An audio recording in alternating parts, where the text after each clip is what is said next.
At Oxford, we talk a lot about imposter syndrome.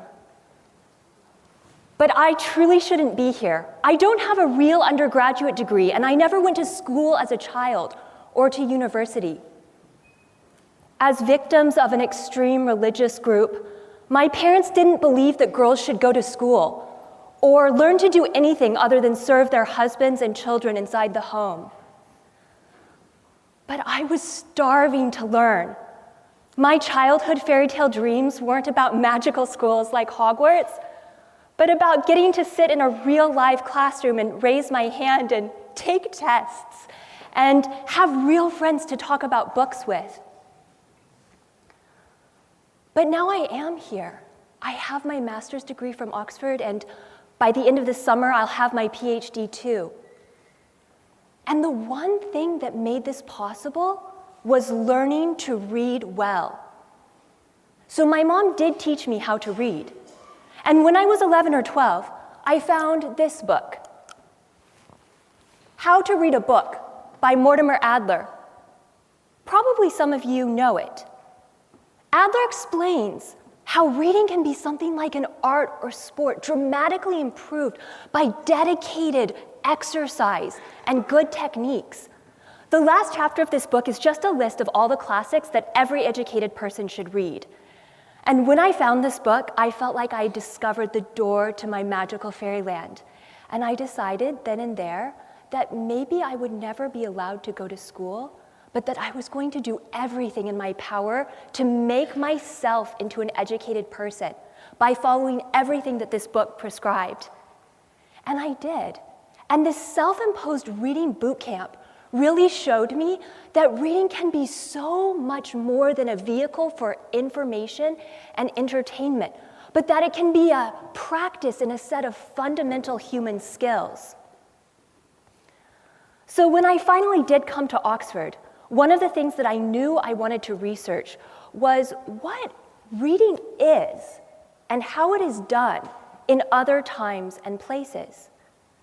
I think in a society like ours, where literacy is the norm, we tend to think of reading like a skill that we learn when we're kids and can sort of do automatically ever after, like brushing our teeth or eating or riding a bike. But that is not at all how reading was viewed in many, many times and places in the ancient world.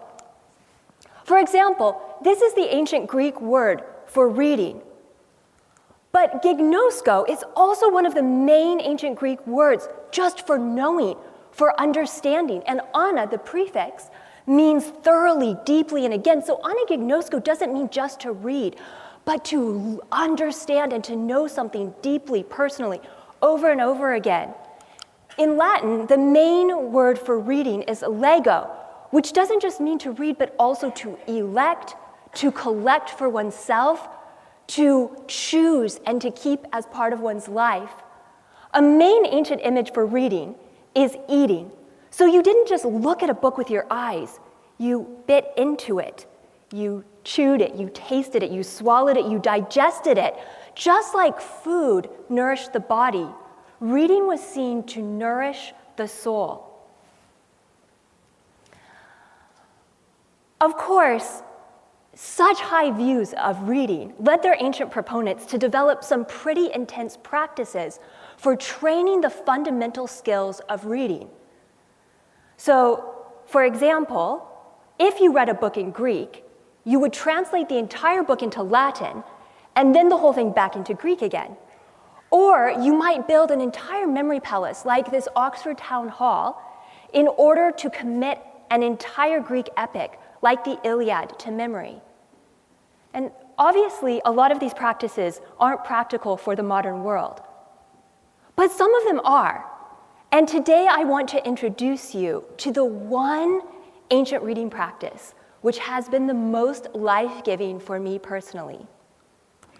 My friends and I in Oxford call this shavrusa, from the Hebrew and Aramaic term for a type of studying the Talmud in pairs. Now, I'm not going to introduce you to the ancient Hebrew rabbinic form, but rather to a hybrid model which my friends and I have adapted for use in reading groups in Oxford today. But rather than just explain what Shavrusa is to you, I'd like to turn the town hall into a bit of a classroom and try Shavrusa out together. So first, what I'd like you to do is imagine that there are only 2 or 3 of us here.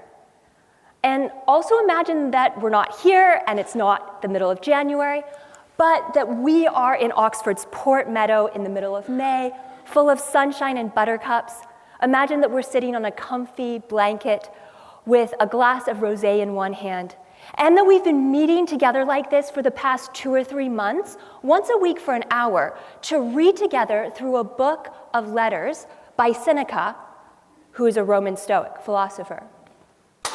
So Shavrusa begins by one person summarizing everything that we've read the previous week.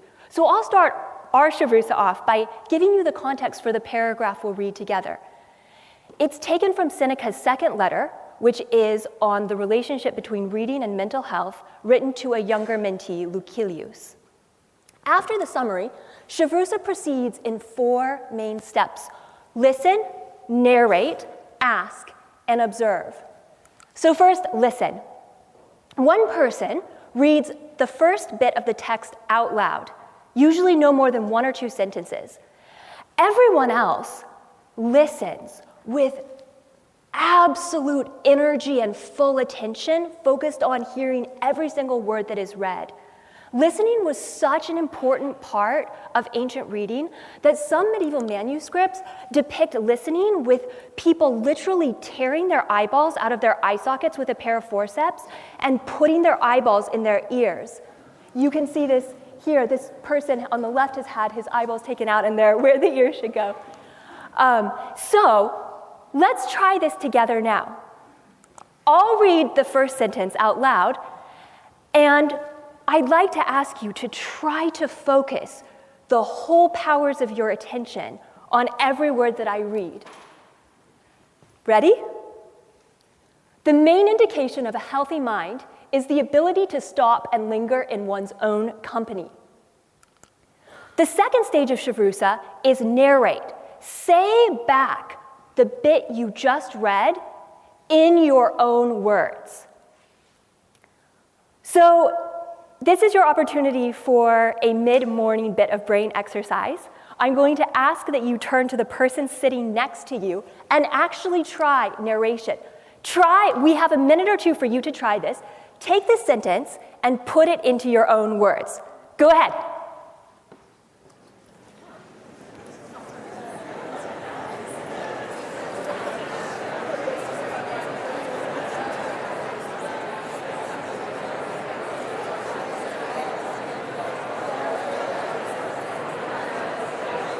Okay, great. Let's come back together. So, it's harder to do than you might think, right?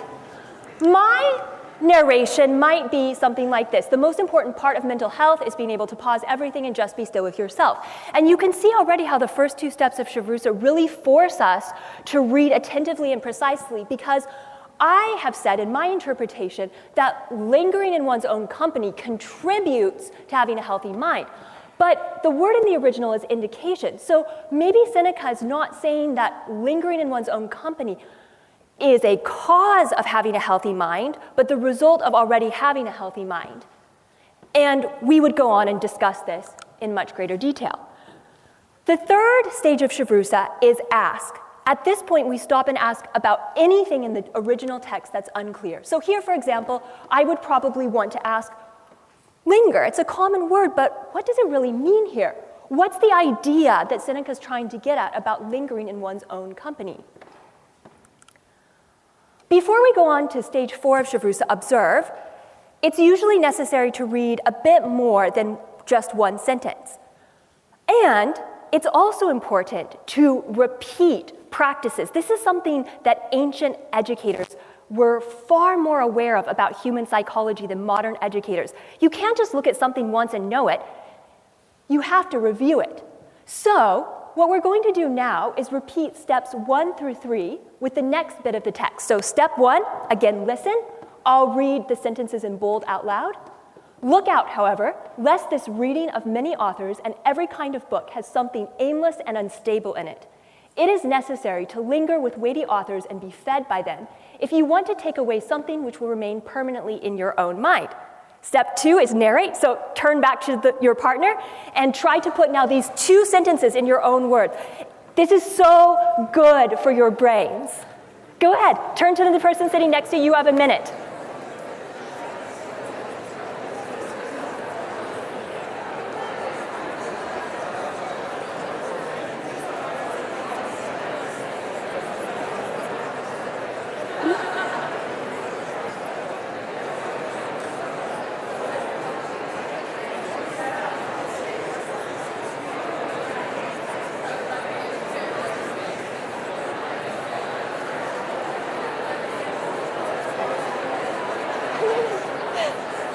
Okay, brilliant, brilliant. Now I'm going to ask you to go on to stage 3 together, which is ask. So now you're going to each ask one question of your partner about this text. Now, it doesn't have to be a good question. That's not the point. The point is to train your mind to pay attention, to think critically, and above all, to generate questions naturally while you read. So now take a minute and ask your partner any question about what we've read so far. Go ahead.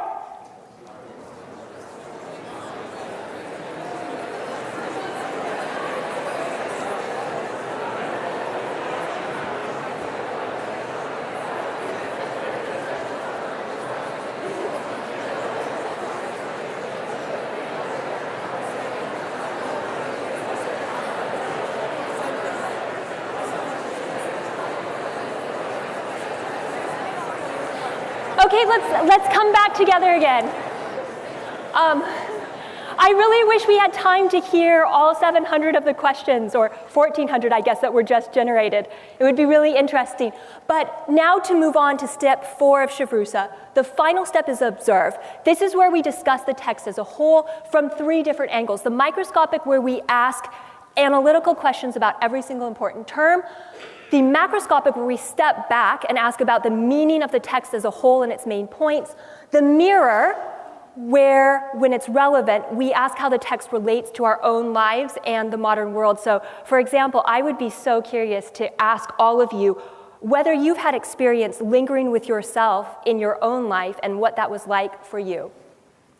These 4 steps repeat for the duration of the hour, and then Shavrusa concludes with us closing our books and reciting the entire text back from memory.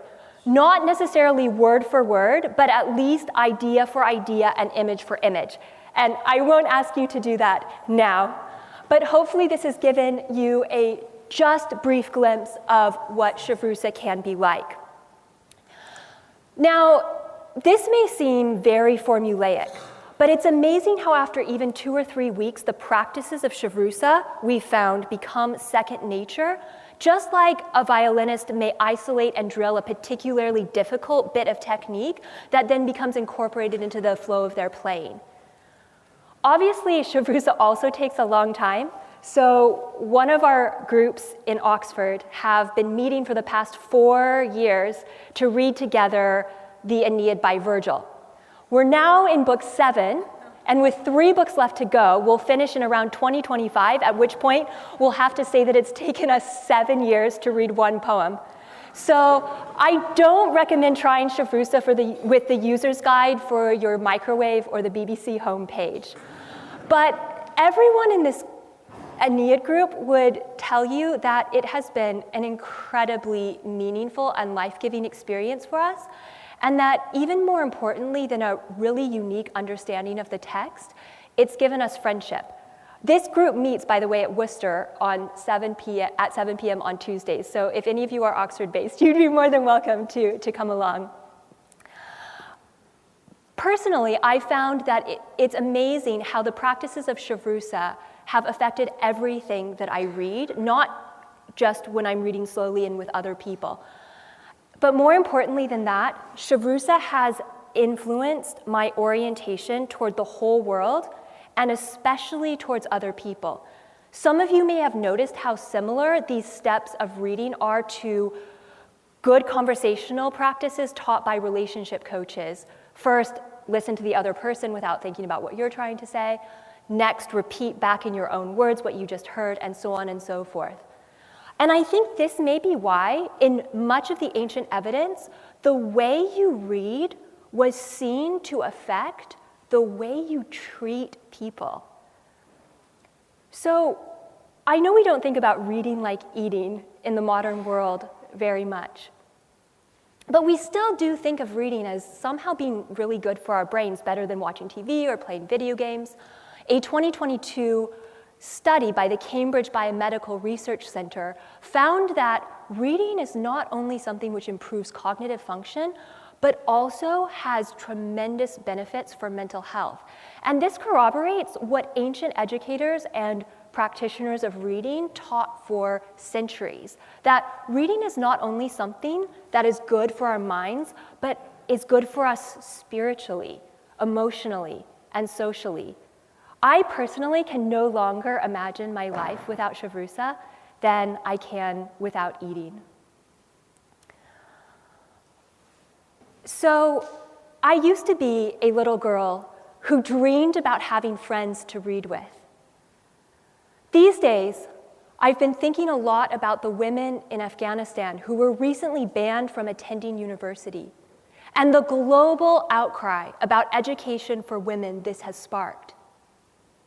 I once was a girl who wasn't allowed to attend university, but I didn't need someone to give me a whole education. I just needed to learn to read. And now I have the power to teach myself anything I want to learn. So now I've been working together with the Oxford Latinitas Project to start Chavrusa groups for girls around the world whose access to education has been jeopardized. With 496 million women illiterate over the age of 15, according to the 2015 World Women Report, that means that nearly 2/3 of the illiterate population of the world are women. My dream now is to help these girls learn to read and to read with each other. To paraphrase the ancient proverb, teach a girl to read, and you feed her soul for life. Thank you.